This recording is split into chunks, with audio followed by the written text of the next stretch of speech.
Good morning. It's just after dawn, August 14th, 2025, and Gus, my intrepid World War I fighter pilot, is fielding questions from my Facebook feed about the Telemaster model.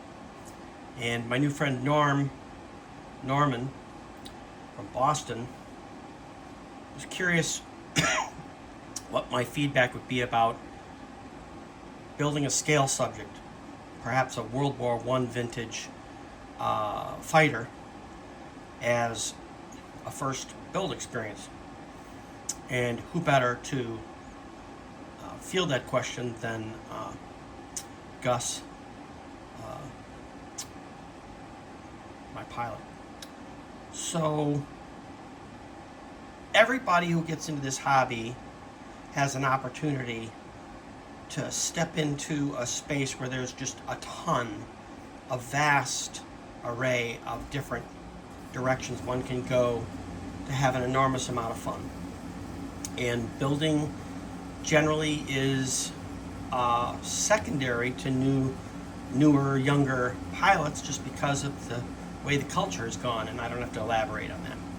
So building from scratch, building from a plan, building from a kit, that side of the hobby, the construction side, is maybe out of vogue in the popular customer, the more public side of the hobby. But for anybody that hangs around and is passionate about aviation, the building side has incredibly powerful rewards for the builder. So I just want to greet my buddy, my new friend Norm, and just use my own model as an example. Norm, the Bristol M1 from Balsa USA is a model I haven't built, but I have built the Newport 17. And Gus did a ground loop in about 2013, and frankly made a mess out of my creation. He ripped the cabane strut out, oak dowel running through, and I had to do a bit of orthopedic surgery to restore the ripped out dowel, epoxy it back in so that the strut could be replaced. This oak, mind you, cabane strut runs down into the fuselage anchors, and this was split off like a toothpick. And I had to install rods and epoxy, long metal rods drilled in to hold on to what I think is a beautiful fixture. The wing spar in the cartwheel of the ground loop, all Gus's fault. There were some stress fractures in the lower wing.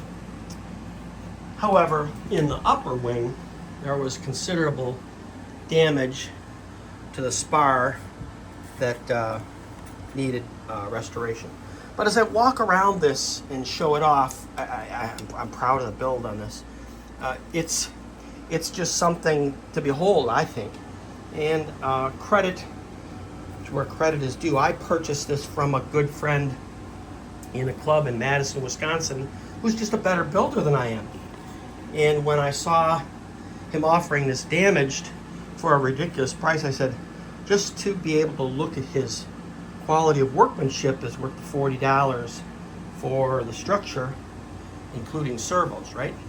So here's just a few examples of craftsmanship. So these hinges for the elevator, they're made by a company called Robart, and there's a grub screw that goes in that round hole.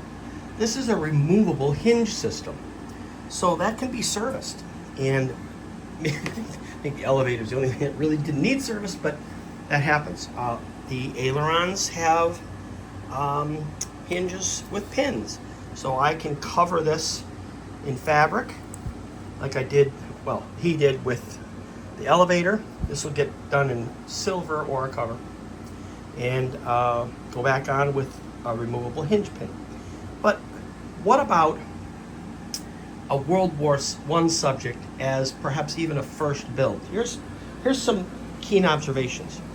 if this structure and all is what you're after in the hobby, knock yourself out. It's your fun to be had. It's your avocation, not mine.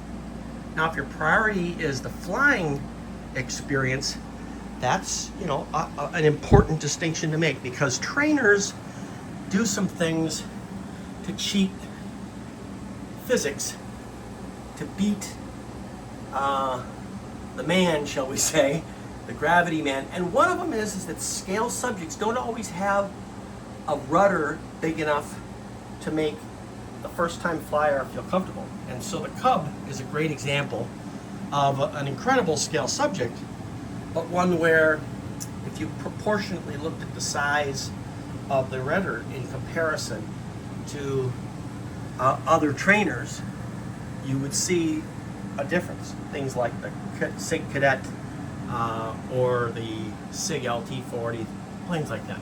So a scale subject doesn't always necessarily have the simplest construction methodology, you know, stick construction like the tail of that Bristol. No, I misspoke, Newport. But with the Bristol, you've got all the wonderful aspects of World War I history. You know, the Bristol happens to have holes next to the cockpit, so you can drop your bombs, you know, from the cockpit by hand, like a box of shoes or something. For some people, that's the whole deal. For me, it comes and goes, and depending on my mood, I'll go in a different direction. And I hope you'll consider doing the build process and using something that is not necessarily very particular about the setup, and something that has enough good engineering in its genes that your first flying experience will be as good as I could hope. You know, identify a local flying club. Find somebody willing to instruct you and buddy box you when you fly your creation. Fly with that person and pick your equipment with that person's help so that everything's compatible. If you like the build process, go do the Bristol. I saw great reviews of it. Clearly, it's got some things that people question, like the length of the nose moment. So what? It's a World War I aircraft from the dawn of aviation. Save the great flying characteristics to the acrobatics with the extras and the like. I hope you'll consider going ahead and doing some kind of a kit build as a first experience, so you can focus on the build, not necessarily the creation of all the parts for the kit. But a short kit is a pretty straightforward compromise when it's something that's out of production, like the Telecaster. Anyway, I hope this helps. I hope it's of interest. There's all kinds of fun to be had when you tackle these kinds of subjects. And for my part, you know, you get what you pay for. And for some people, this kind of complexity comes easy. And it took me an awful long time to develop the skills, you know, to produce structures that, you know, would last and would actually function correctly, because getting, you know, things like music wire soldered is not for the faint of heart.